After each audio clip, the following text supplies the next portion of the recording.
Imagine this for a moment. The world's greatest military power facing a medium-sized regional state, yet that state controls the world's most critical energy choke point and commands a network of proxies stretching from Yemen to Lebanon, Syria, and Iraq. On April 21, 2026, the US-Iranian conflict is no longer just a regional standoff, it is a strategic attrition, rewriting the global balance of dominance and irreversibly accelerating the world's transition toward multipolarity. Hello, dear students and followers.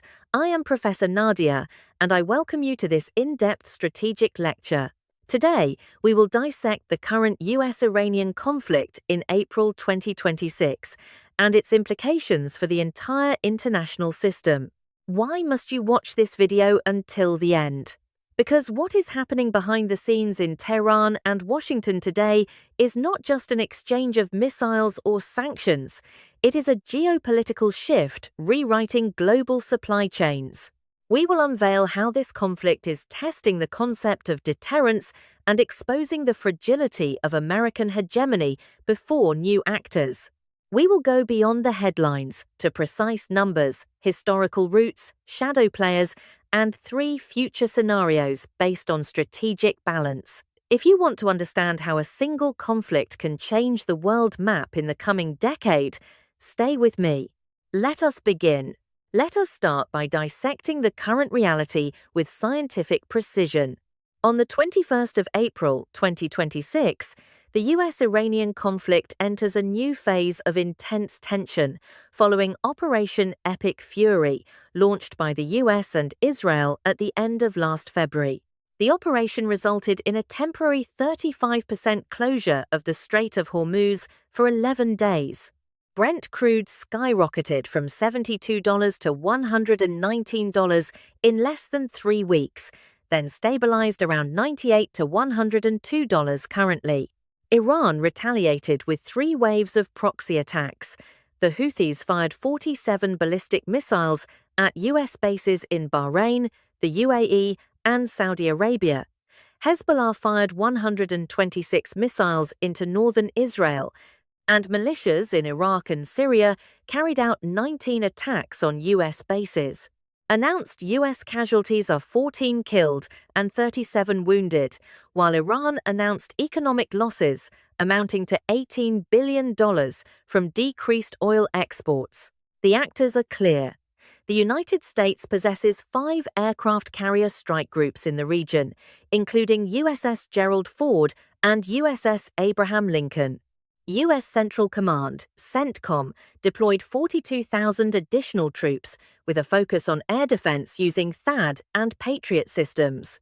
Their motives: maintaining the flow of oil, preventing Iran from possessing a nuclear weapon enrichment reached 83% in March 2026, and protecting allies Israel and the Gulf.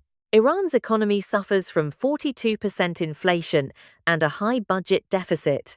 Yet, it exported 1.8 million barrels of oil daily through its shadow fleet of over 180 tankers registered in 3rd countries. Military motives: a strategy of asymmetric deterrence via 3,500 ballistic missiles and drones. Geopolitics gives it a critical advantage: control over the Strait of Hormuz, where 21% of the world's oil passes. Recent events show escalating tension. On April 12, the U.S. Navy shot down 9 Iranian drones over the Gulf of Oman. On April 18, Iran announced its enriched uranium stockpile exceeded 60%, reaching 420 kilograms. Today, April 21, indirect talks are underway in Muscat, mediated by Oman, while the US announced a new sanctions package on 47 Iranian entities linked to the missile program. This is a direct test of American hegemony. Let us go back to understand the precise historical roots. It began in 1953 with the Ajax coup orchestrated by the CIA and British intelligence to overthrow Prime Minister Mossadegh. Then came the 1979 Islamic Revolution, the hostage crisis, and the Iran-Iraq War. In 2015, the nuclear deal was signed, only for Trump to withdraw in 2018 and reimagined maximum pressure. This failure led to enrichment reaching 83% by March 2026. Now to the shadow players and unpublicized agreements. First, China. A comprehensive strategic partnership worth $400 billion. China buys 85% of exported Iranian oil via the Shadow Fleet in exchange for technology and weapons. Second, Russia. Military cooperation since 2015 with S-300, then S-400 supplies. In 2025, they signed an unpublicized mutual defense agreement, including intelligence sharing and advanced cruise missiles. These shadow agreements created a fragile balance. Iran maintains deterrence through proxies, while the US maintains dominance through 35 bases in the Gulf. Hidden implications. Disruption of global supply chains with shipping costs rising 180% in the Red Sea and strengthening the China-Russia-Iran convergence via joint naval exercises. This shows how Iran's geopolitics transformed from a defensive advantage into a global economic weapon. Based on the strategic balance, here is the pessimistic scenario. Attacks escalate. Iran closes Hormuz completely for 2 weeks. Oil reaches $150, global inflation rises 4 points. The US retaliates with massive airstrikes.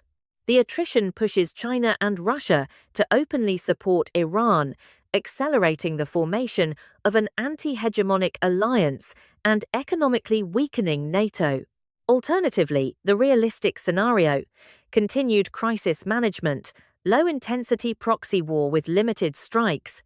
Iran becomes a swing state, using its position to bargain. In conclusion, dear students, the conflict on the 21st of April 2026 epitomizes the philosophy of our age. Dominance is no longer absolute. The strategic attrition of a superpower before a regional player rewrites the global deterrence map. Who will define the next decade? Subscribe and leave your thoughts in the comments. Thank you, and stay informed.